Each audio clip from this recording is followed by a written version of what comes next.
Hey y'all!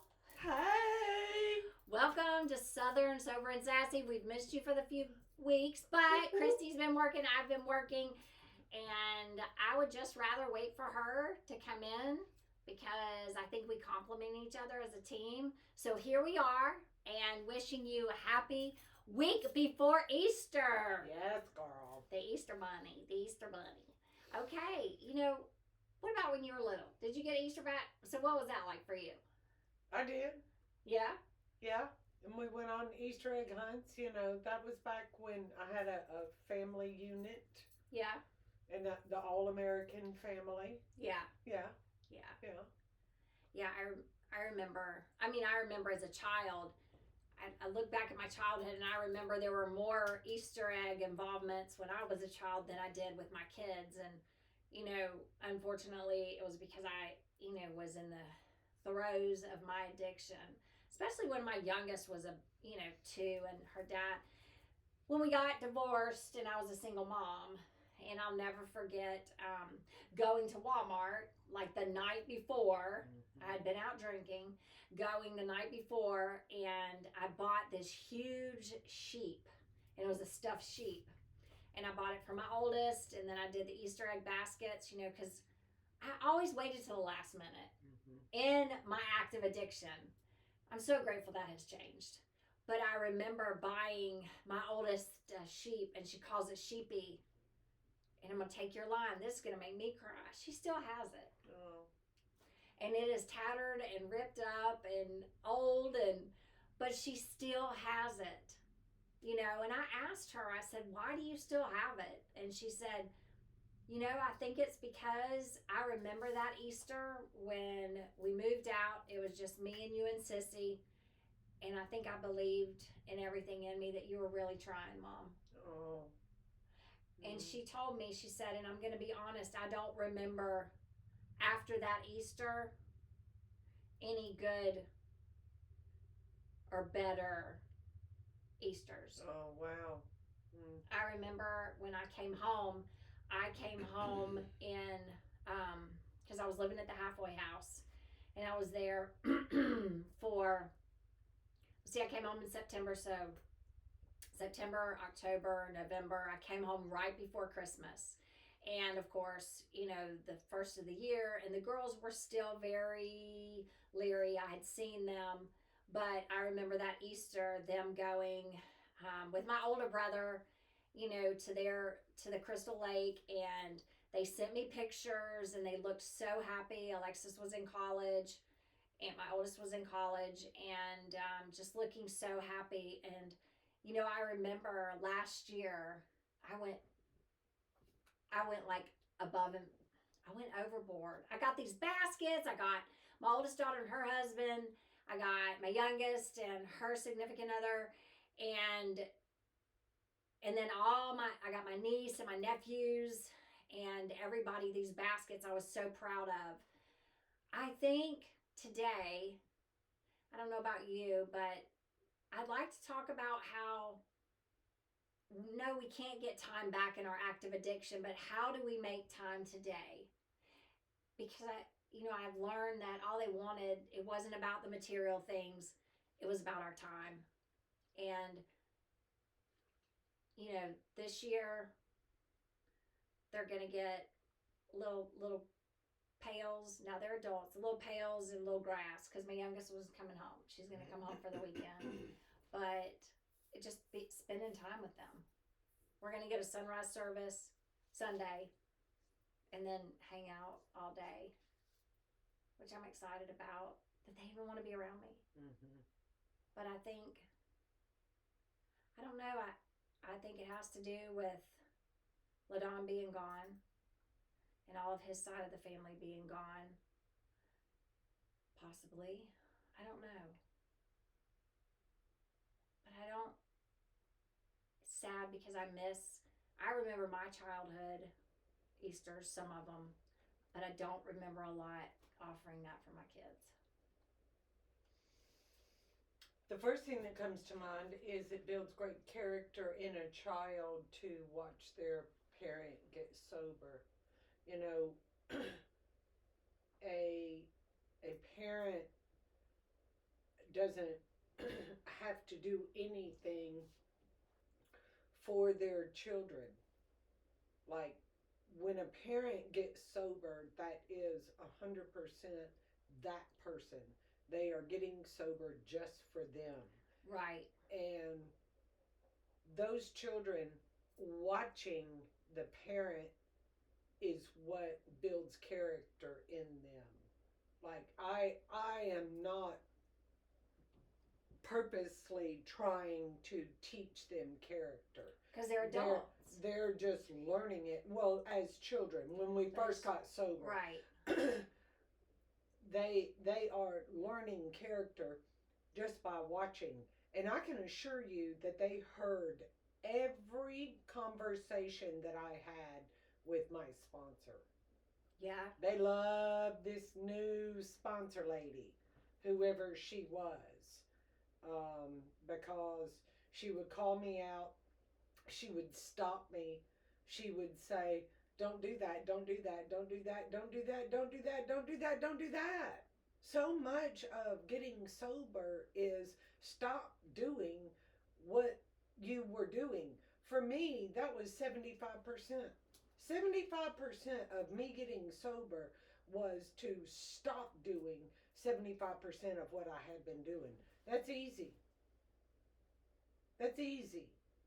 And I was like, the light bulb came on.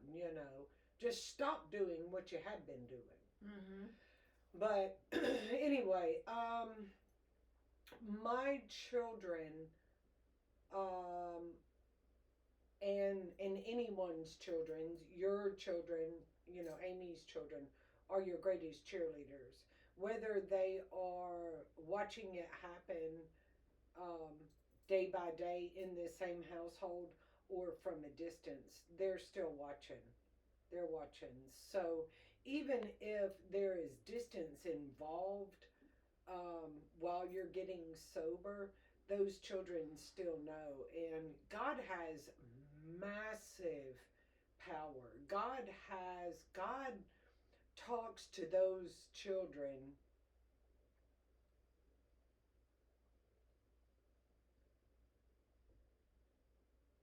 in ways that we don't know. And he lets those children know that your dad's okay or your mom's okay. And just to love her where she's at and love him where he's at. And he has a way of pushing comfort onto those children that no person can do. So, if there is distance involved, like if you're in a sober home or if you're in long-term treatment, I just took a guy to a year-long program, and he was asking about his kids and asking about his kids, and even though he's going to be in that treatment center for a year, his children are still going to be building character just by knowing that their dad is walking the line. He stepped up to the plate. He said yes, and he's doing the best that he can do. That is monumental in a child's eyes. So lay down the hammer and pick up the feather in regards to if there is distance involved. Your children still believe in you and are very proud of you. One other thing that is just on my mind real quick about this is,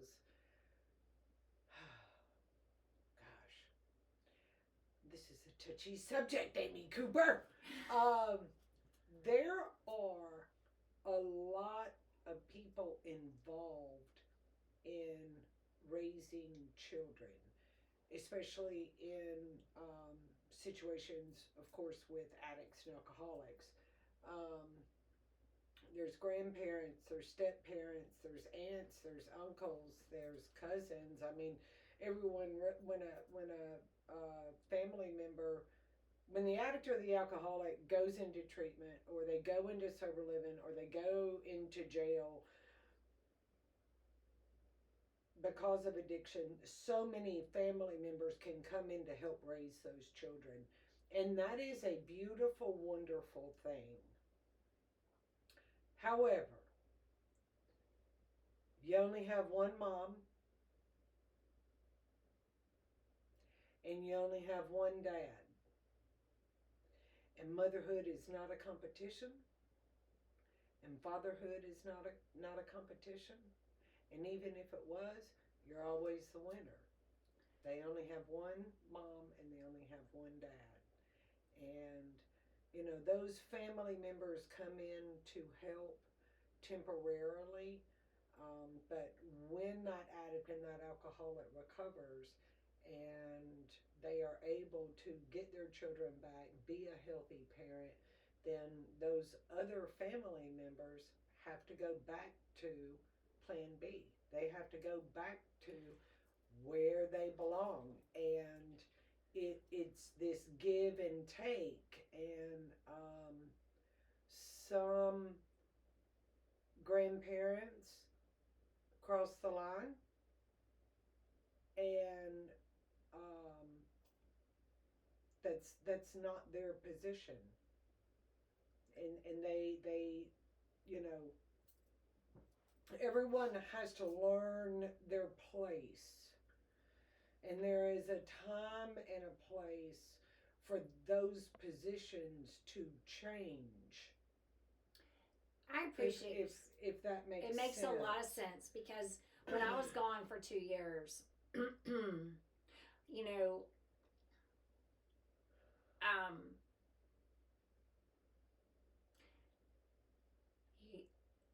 this is a touchy subject. Oh yeah. And I didn't even realize it. Thank you. Okay, God, you thank you. We're okay. both gonna start crying here in a minute. Yeah. So I remember the people. There was a lot of different moving pieces with the girls, and there was the aunt and uncle, LaDon's aunt and uncle, and Gail and Uncle Mike, who are no longer here. The three of them are not here, but and then there was my older brother Brian, his mom and her husband, and his other siblings, and then my mom. I mean, there was a lot of people, and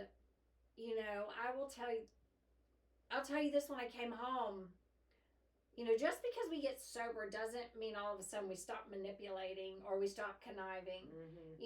Even though I was in a confined space, I did learn a lot. But those behaviors, I believe we learn how to change our behaviors. But until we actually apply them in our life, mm-hmm. they're not knowledge. So when I came home, my first instinct was to manipulate all these people so I could have some time with my girls. Mm-hmm. But I got called out on it by my sponsor.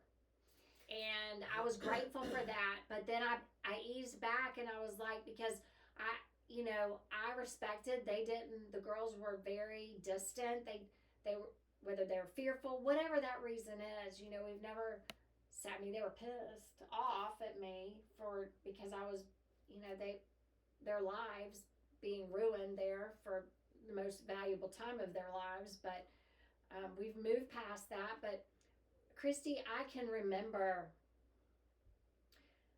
just, feeling so fearful of other relatives and even non-relatives being that parental role for my girls. Mm-hmm. And there was actually, I will tell you too, there was, my youngest daughter, she had some friends, and their mamas were very protective of her. And I was like, I'm sorry, I'm her mother. Yeah. And they actually, it was very, oh my gosh, it was like they were there for the girls for those formative years. I mean, and I was so mad. Mm-hmm. Even though it was on, I'm right. owning my choices. I had created the chaos and, the cyclone that went through all the family. But I was still angry. I was so angry. And, it was like, who do you think you are? Mm-hmm. I'm her mother. Mm-hmm. Like I knew the end all to end all. And that was going through my head. And it took a long time because I didn't trust anybody anyway. And but it did, working with my sponsor and realizing and just turning that attitude of just being so upset at these people, who do you think you are, to being grateful and saying thank you. Right. You know, you brought up something where it's like, even when you were in a confined environment and then came back to their lives with other parental people around them, and the same thing for me when I came out of treatment. You know, my mom was there. She had taken over the parental role in the household, and it's this huge word of human emotion that can be healthy and unhealthy, but it's jealousy. I was jealous Yeah. that they were taking care of my children. I was more jealous that my children were showing them more attention than they were showing me. Then on the flip side, so I had to deal with my jealousy. Then on the flip side, you've got the jealousy of me taking back over in the household as the mother, and the aunt and uncle and the grandparents moving back away and or backing off, and then they had the human emotion of jealousy because the children were showing me attention instead of them. And you know, it's if that is not properly addressed and worked through, it will divide a family. And you know, I've always said 3 words: jealousy destroys love. And if you do not address jealousy, jealousy screams insecurity. But if you do not address jealousy, it will destroy love. But anyway, you know, it's a family disease, and it's just, oh, the web we weave, you know. And so in moving forward, I was at a women's meeting last night, and we were talking about forgiveness, and there were so many women, grown women, 30, 40, 50, 60-year-old women that had 8, 9, 10, 15, 20 years sober. So we're talking these are women that have substantial amount of recovery time and have done the work. They don't have just the time, but they have quality. And so it was a heavy meeting, but you know, we are taught to make amends to our children. Genuine, sincere amends. And then time goes on, years go on, and the children grow up and they turn into young adults, and they're in their 20s and they're living lives and they're starting to have kids, you know, and they still have pain or jealousy or resentment or bad memories. I cannot fix that for them. No, I agree. They are responsible for that. Now, if they want to call me and say, Mom, there are some things that I would like to talk about, yes is the answer to the question, because I want my children to be as healthy as they can possibly be.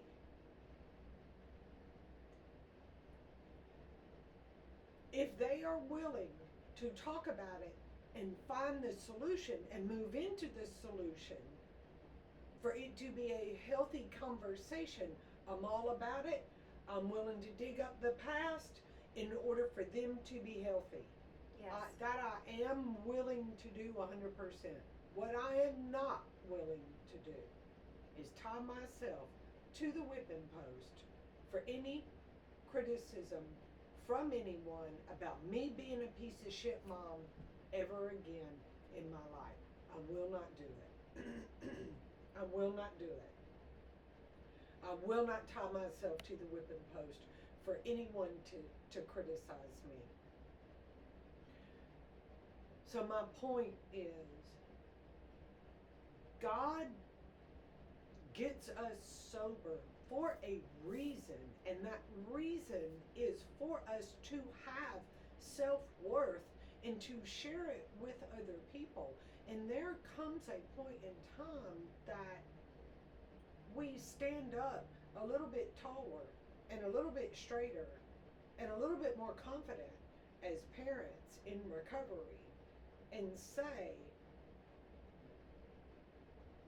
I am a good person, I am a good parent, and I am worthy of feeling good about myself,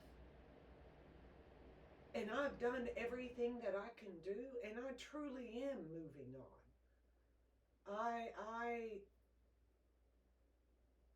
I'm okay.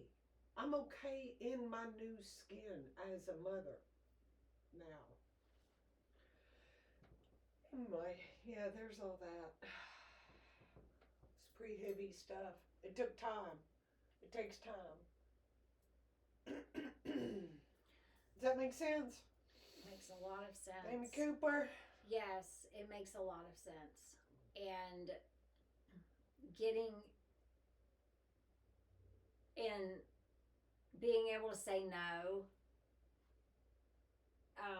to family members, especially my kids, if they bring something up or they want to remind, they want to remind or browbeat me because it makes them feel better by themselves. Because I know what's going. I mean, I was them. Yeah.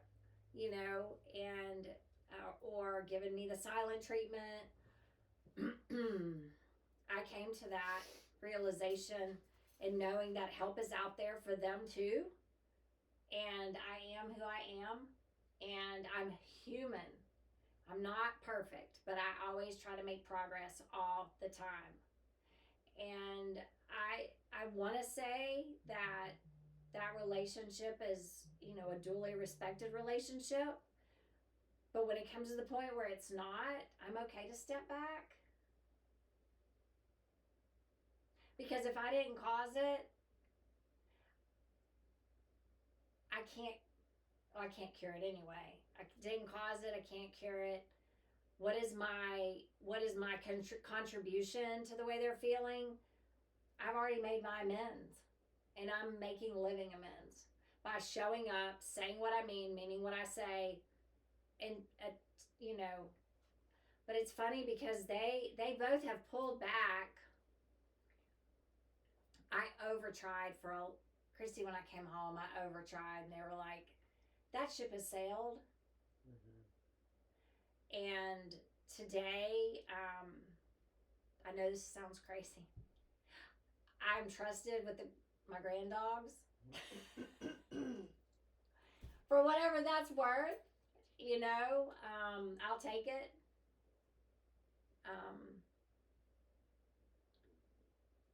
Yeah, I'll take it. I know that my children trust me. Yeah.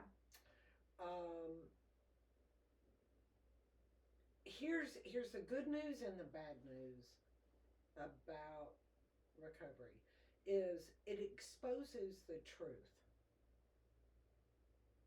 Both ways. Yeah. And in order for me to, now I have to stay on my side of the street, and it's just my inventory. It's not anyone else's. Right. But when I talk about my inventory and when I go to make those amends, that means that it is exposing what happened on other people's side of the street. I'm not over there pointing fingers. I'm saying I am making amends for this event, that event, this event, that event, and how I behaved. But it makes everyone else feel very uncomfortable because they know that the truth now has been exposed as a result of the program of recovery. Before I went into recovery, it was still under the rug. All the secrets were still buried, and what's done in the dark will always come to light. And the program of recovery is beautiful because it exposes the truth wave upon wave upon wave upon wave, and it has this ripple effect of healing people. And it for one person to go into treatment, probably 10 or 20 are affected by it in a very positive way. And so it's a win, win, win, win, win situation all the way across the board. Um, Yeah. but when you are dealing with dysfunction, not just in your family, but step families and aunts and uncles and in-laws and ex-laws and ex-laws, and you have all of these balls of dysfunction that all try and function together, and it does not work. And that's just where you have to trust God. I didn't know anything about trusting God in early recovery. I know now that God has got my back. He's got my children's back. And there are a lot of things that still are not talked about, and they don't have to be talked about. But I know that I don't talk about them because I don't want my children to be uncomfortable. However, I have put the ball in my children's court. They know that they can come and talk to me about anything.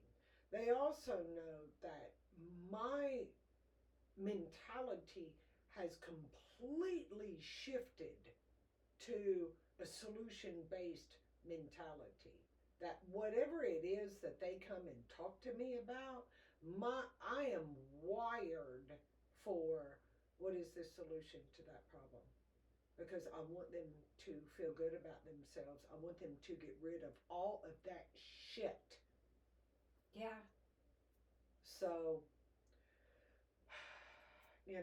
being given a gift and opening it are two different things. The only thing that I can do is give my children a gift and then lay it on the table and hope to God they open it.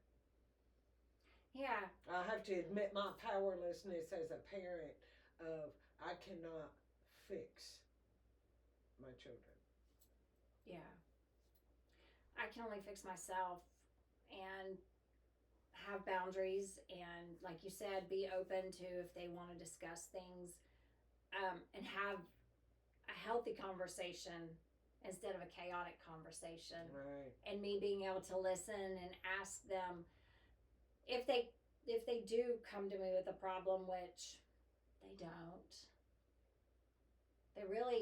They don't. They have their own, they're not kids anymore. I know. And so it's like, do you want help? Do you want a hug? Or do you need me to just hear you?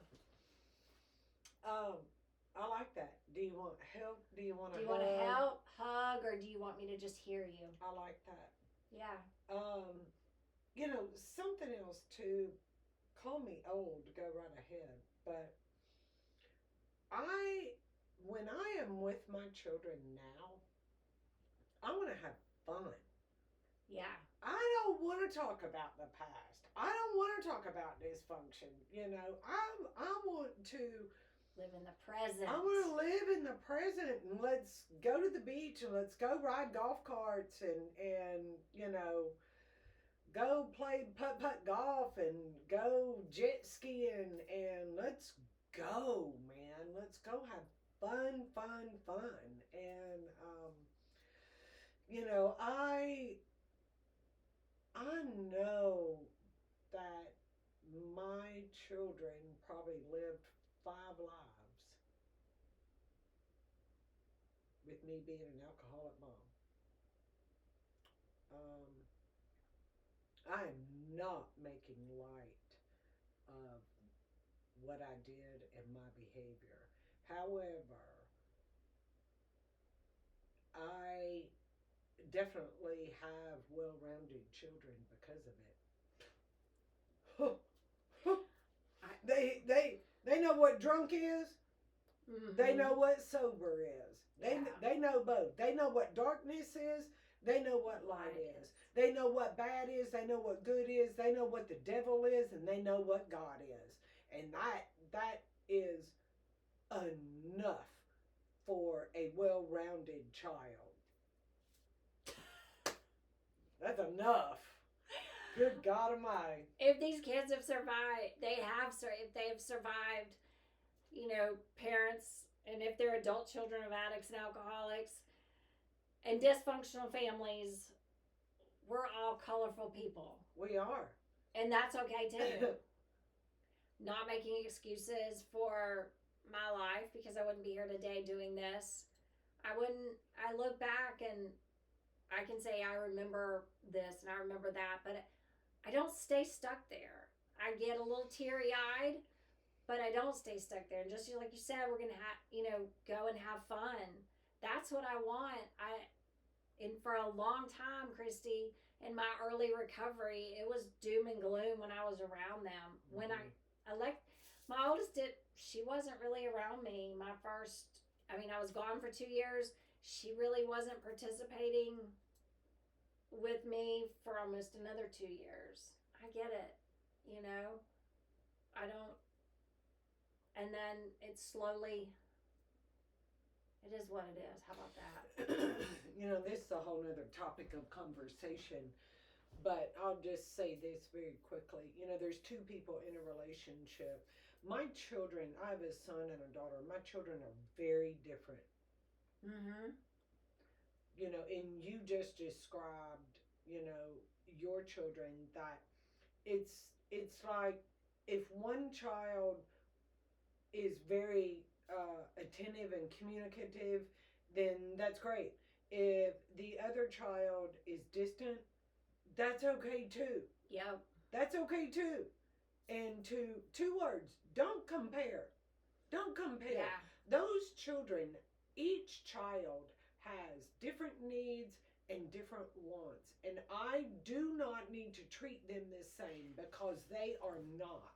And vice versa, the way that if they want to be around me or if they don't want to be around me, I need to genuinely respect that.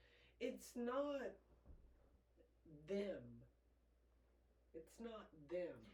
It is her or him. or him. Yeah. Period. My relationship with my son doesn't have anything to do with my relationship with my daughter. Whoa. That's a whole nother topic of conversation. Yeah. Okay. But I have to respect that one talks a lot and one doesn't. One's an extrovert and one's an introvert. Yeah. That's the way that they are. I don't need to sit here and constantly be under the microscope of defects of character just because my children are different. They're just freaking different. I didn't do anything wrong. Oh my gosh. Yeah. You know, right now, you know. Today. For today, I haven't done anything wrong. And that's funny because I said one of my girls would climb the tree and the other one would decorate it. There you go. I mean, but I respect both of they're both very different. And it's funny that you say that because I've said, hey, we should all go together. And Maldus is like, nope, not interested. I'm not going with nope. Right. I see that. Yeah. I see that and I respect it. I'm like, okay. And to not make it about me. It's not about me. No, and that exactly. Ah. And I learned that, it's funny because I stopped doing that a lot. Well, it's probably been a handful of years. and knowing that I ask, and if she says no, it's not about me. Right. And stop taking it personal. Yeah. So I don't know where we got here, but the whole topic, I'm wishing everyone a beautiful weekend this weekend. Just like Christmas, Easter to me is a spiritual holiday. It is about rising, and I believe that for me, I believe that Jesus is alive in my heart. I have that faith, and I'm grateful. And he is risen has so many meanings. The sun has risen. Just think the sun, S-O-N and S-O-N. And, being able to experience and embrace Sunday is important to me, and knowing that I have a strong faith. I still cuss a little bit, but we're working on that. It's character defect. I love Jesus, but I cuss a little. But I know that meaning, and it's not just about the Easter baskets and the bunnies and the chocolate, although I will eat some chocolate. But I don't know. I'm grateful. I'm grateful for where I'm at today. Good. I'm at peace with that. Me too. I'm always running, doing stuff, but but that peace and serenity that I have from within, knowing that it's going to be what it's going to be, and as long as I show up and do my part, do the next right thing, and live by my ethics and morals, I am going to be better than okay. Yeah. Nailed it on the head. Yeah. And God doesn't make junk. No. He chooses people to restore their motherhood and to restore their fatherhood. Yeah. And there comes a point in time that you put your big girl panties on and you just act it. Yeah. And you put your big boy pants on and you act it. And not in a prideful ego way at all, but with humility and worth that God did this. Yeah. And, don't knock it till you try it. That's right. Okay, you want to close us out and say Happy Easter? Happy Easter! Happy Easter, Easter Bunny! That's right. We hope you all have a fabulous weekend, and we will see you next week. And everybody take care. Yeah. See ya! Bye! Bye!